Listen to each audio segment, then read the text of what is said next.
بے شک جنت میں ایک نہر ہے جس کا نام رجب ہے، اس کا پانی دودھ سے زیادہ سفید اور شہد سے زیادہ میٹھا ہے، جو رجب میں ایک روزہ رکھے اللہ عز و جل اسے اس نہر سے سیراب فرمائے گا۔ سبحان اللہ۔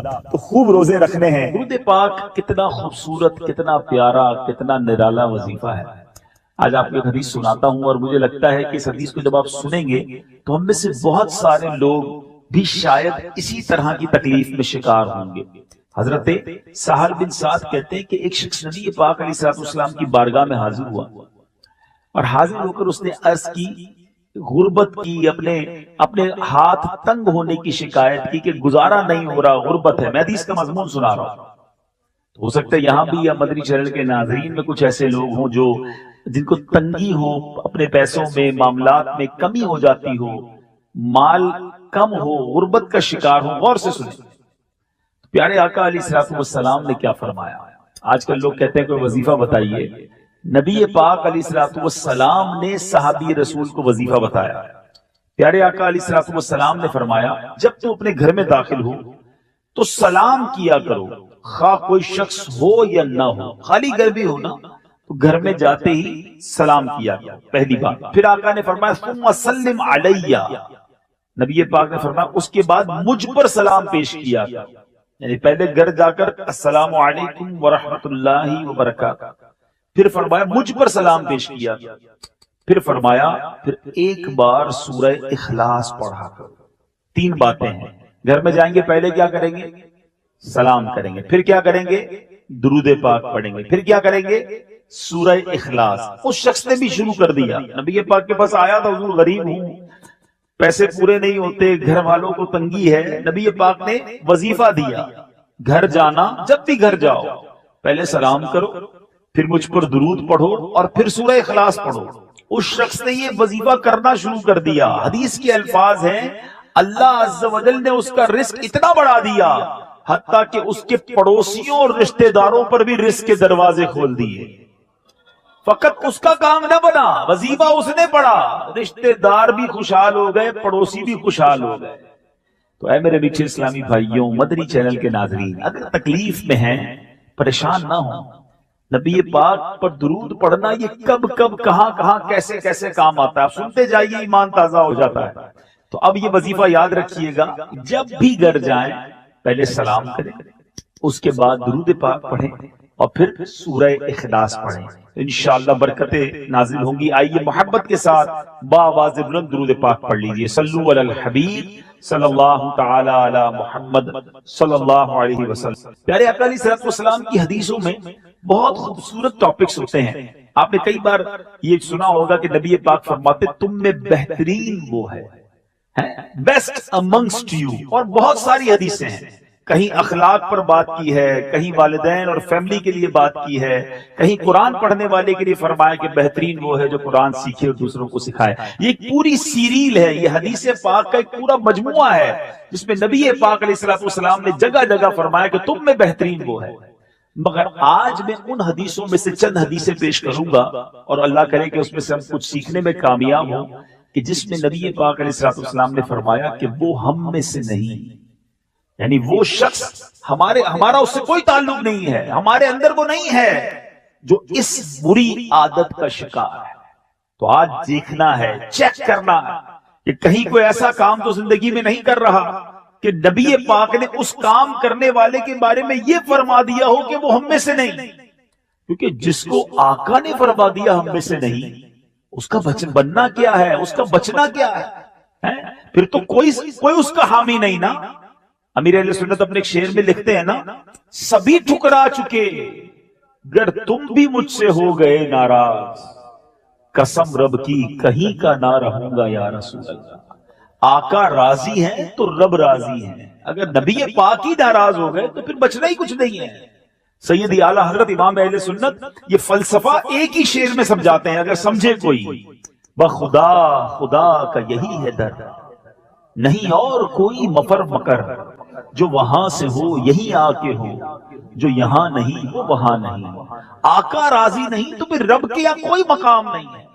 وہ چند حدیثیں سنانی ہیں، مگر اس سے پہلے نبی پاک کا ایک خوبصورت انداز، کیا اصلاحی انداز ہے اور کیا ہمیں سیکھنے کو ملتا ہے. بہت سارے بزنس مین بھی بیٹھے ہوں گے. مفسر شہید حکیم الامت حضرت مفتی احمد یار خان نعیمی رحمۃ اللہ تعالی لکھتے ہیں کہ ایک بار نبی پاک علیہ السلام غلے کے بازار میں تشریف لے گئے، اناج مارکیٹ میں تشریف لے گئے، تو کسی دکان پر گندم یا جو یا کسی غلے کا ڈھیر لگا ہوا تھا. پیارے آقا علیہ السلام نے اس ڈھیر میں اپنا ہاتھ ڈال دیا، اور جب ہاتھ اندر ڈالا تو پتا چلا کہ ڈھیر اوپر سے تو سوکھا ہے، اندر سے گیلا ہے.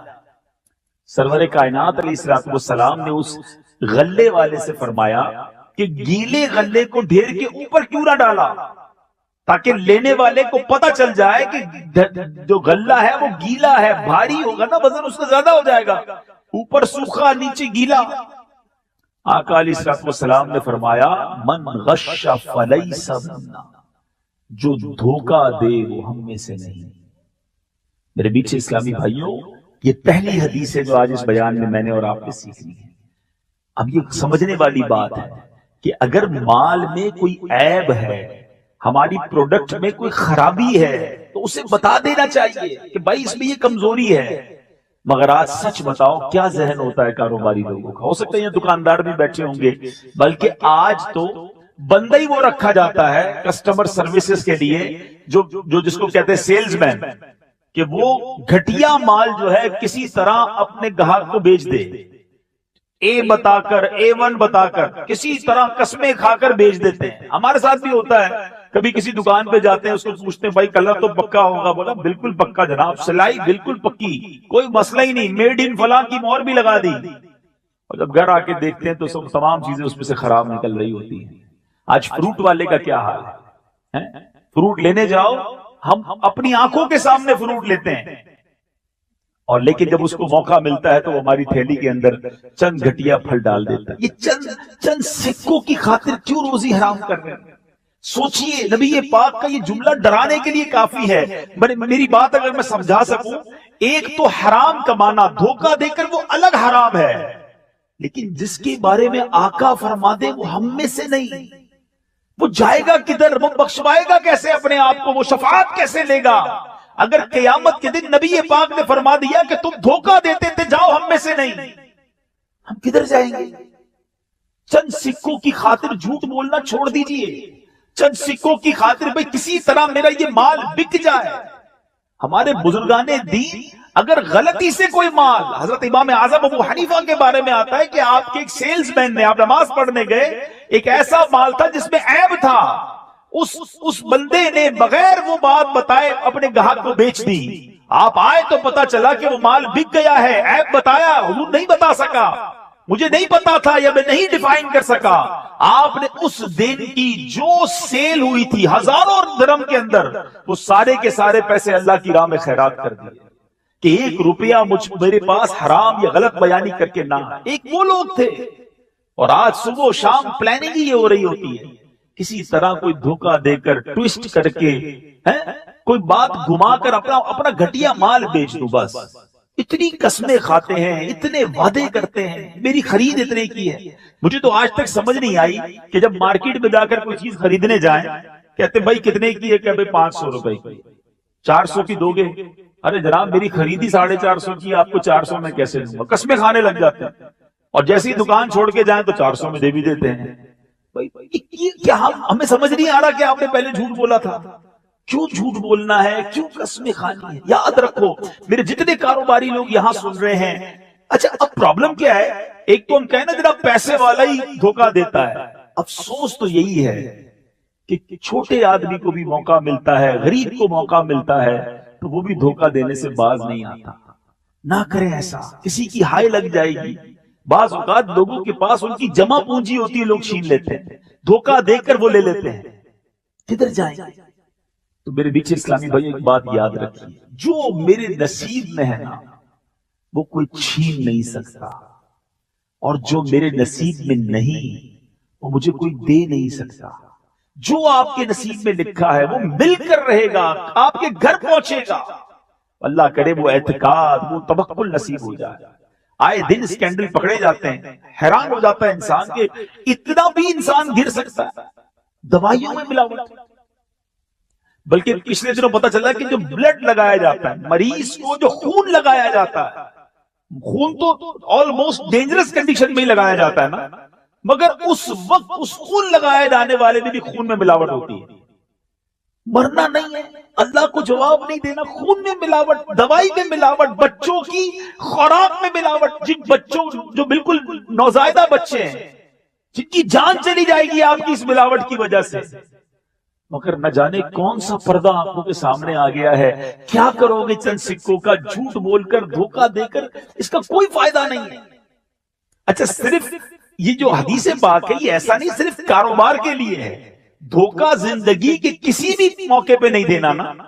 دھوکہ دے کر کسی کی چیز لے لیتے ہیں، دھوکہ دے کر رشتہ کر لیتے ہیں، دھوکہ دے کر بہت سارے کام ہوتے ہیں. کسی بھی موقع پر مسلمان کو دھوکہ نہیں دینا ہے.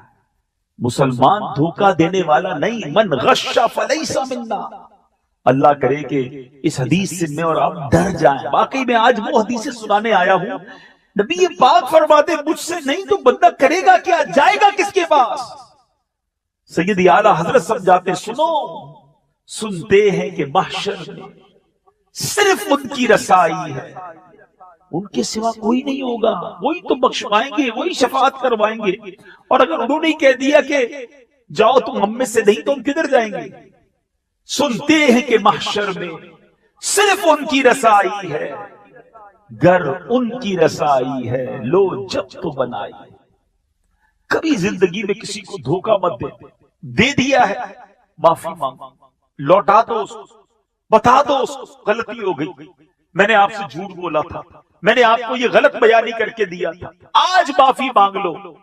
قیامت کے دن کہیں مارے نہ جائے. میٹھے اسلامی بھائیوں، ایک اور حدیث پاک سنتے ہیں اور وہ بھی ہمارے یہاں بہت عام ہے.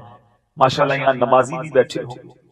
نبی پاک علیہ السلام کا فرمان ہے کہ لیس منا من ینقر نقر الغراب، یعنی جو کوے کی طرح ٹھونگے مارے وہ ہم میں سے نہیں. اور یہ کس لیے؟ یہ نماز کے بارے میں فرمایا.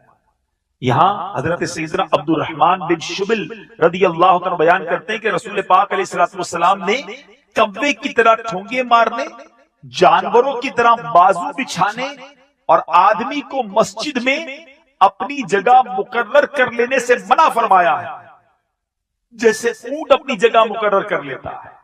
اب یہ کون لوگ ہوتے ہیں؟ نماز میں دیکھتے ہیں نا بعض اوقات اتنا جلدی جلدی سجدہ کرتے ہیں، دونوں سجدوں کے درمیان سیدھا بیٹھتے بھی نہیں ہیں اور فوری فوری سجدہ کرنا ہے، جیسے کوا ٹھونک مارتا ہے ایسے نماز پڑھتے ہیں. اب ذرا سوچئے، ایک تو وہ طبقہ ہے جو نماز پڑھتا ہی نہیں ہے، اور ایک وہ ہے جو نماز پڑھتا ہے مگر ایسے پڑھتا ہے جو ناپسندیدہ طریقہ. حدیث پاک میں فرمایا، حدیث کا مضمون ہے سب سے بڑا چور کون ہے؟ فرمایا نماز کا چور ہے. اور نماز کا چور کون ہے؟ جو جلدی جلدی نماز پڑھتا ہے، ایسے نماز پڑھتا ہے کہ نہ اپنا رکوع میں کمر سیدھی کرتا ہے نہ سجدہ ٹھیک طریقے سے کرتا ہے. اب ذرا سوچئے کہ جو نماز نہیں پڑھتا اس کا کیا حال ہوگا، وہ تو عجب بہت بڑا مجرم ہے. لیکن نماز صحیح نہ پڑھنا یہ کس قدر سخت ہے کہ آقا فرماتے وہ ہم میں سے نہیں جو کوے کی طرح ٹھونگے مارے. نماز پڑھے، سکون سے پڑھے. کس بات کی جلدی ہے؟ کہاں جانا ہے آپ نے؟ اللہ کی بارگاہ میں حاضر ہوئے ہو اور وہاں اتنی جلدی بچا رہے ہیں. سوچئے نا، اگر آج مثال کے طور پہ آپ کو کسی منسٹر کے پاس، کسی وزیر کے پاس، کسی بہت بڑی شخصیت کے پاس جانے کا موقع ملے تو کیا کرتے ہیں؟ بڑے ادب سے جاتے ہیں، تیاری سے جاتے ہیں، خوشبو لگا کر، اچھے کپڑے پہن کر، بڑے تو جس کو آپ کہتے ہیں نا مدھم لہجے میں بات کرتے ہیں، احتیاط سے بیٹھتے ہیں، برا نہ لگ جائے صاحب کو. دنیا میں کسی کے پاس جاؤ تو اتنی تیاری، اور مسجد میں جائیں تو کوئی تیاری نہیں. جس کا جیسا لباس ہے ایسا لباس لے کے چلا جاتا ہے، جیسا منہ ہے ایسا منہ لے کے چلے جاتے ہیں. ہمیں پتا ہے مسجد میں اتنی منہ سے بدبو آ رہی ہوتی ہے، لوگ مسجد میں آئے ہوئے ہوتے ہیں، کپڑے پسینے سے شرابور ہیں اللہ کے گھر میں. کہ ایسے کپڑے پہن کے کسی دعوت ولیمے میں جاتے ہو؟ ولیمے میں جانے کے لیے نیا لباس استری کیا ہوا، خوشبو لگا کر، منہ دھو کر، اور اللہ کے گھر کا کوئی احترام نہیں. یاد رکھو، با ادب با نصیب، بے ادب بد نصیب. اللہ کے گھر کا احترام کرو، وہ رب کریم تمہاری جھولیاں بھر دے گا. اور جب جائے نا تو سکون سے بیٹھیں، آرام سے نماز پڑھیں، تسلی سے نماز پڑھیں۔ روایتوں کا مضمون ہے کہ مومن مسجد کے اندر ایسے ہوتا ہے جیسے مچھلی پانی کے اندر ہوتی ہے۔ کیسا سکون میں ہوتی ہے مچھلی پانی میں؟ فرمایا منافق ایسے ہوتا ہے جیسے مچھلی پانی کے باہر ہوتی ہے۔ پانی کے باہر مچھلی تڑپتی ہے نا، منافق مسجد میں ایسے ہی ہوتا ہے، بے چین، بے کل۔ بہت سارے ایسے لوگ ہوتے ہیں جب مسجد میں جاتے ہیں بار بار گھڑی دیکھتے ہیں، یار ابھی تک نماز نہیں ہوئی، جیسے